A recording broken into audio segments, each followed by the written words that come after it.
In today's video, I'm going to teach you how to change your email in Adobe Sign. Whether you're updating your contact information due to a new job, a change in your personal email address, or simply updating your records, these steps will guide you through the process smoothly. First things first, we'll need to open a web browser on your computer or device.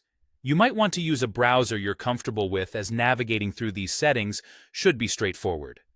Once your browser is open, navigate to the Adobe Sign website. Adobe Sign is a part of the Adobe Document Cloud suite, and it's designed to help you manage electronic signatures. If you're a frequent user, you might have it bookmarked for easier access in the future. Once you're on the Adobe Sign homepage, you need to log into your account. Enter your existing and current email address, along with your password, to access your account.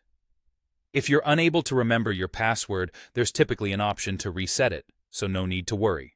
After logging in, find the section specifically labeled Account Information and Access. This section is crucial, as it's where you manage all your personal information and preferences tied to your Adobe Sign account. Look for the option marked Change next to your primary email address. It may be part of a list or a highlighted box within the account settings, so keep an eye out for it. Next, input the email address you wish to use as your new primary contact. Adobe will ask you to confirm this email by typing it in again.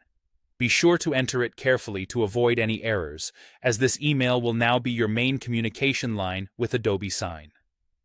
Once you have entered your new email and confirmed it, Adobe will send a verification email to this new address.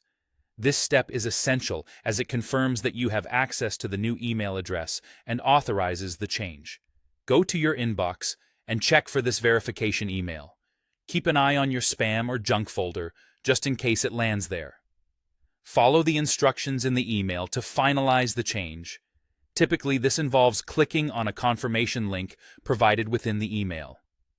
And there you have it. By following these steps, you've successfully updated your email address in Adobe Sign. This ensures you continue to get important notifications and updates from Adobe. Hopefully, this guide has made the process clear and straightforward for you. Stay tuned for more helpful tutorials, and thank you for watching.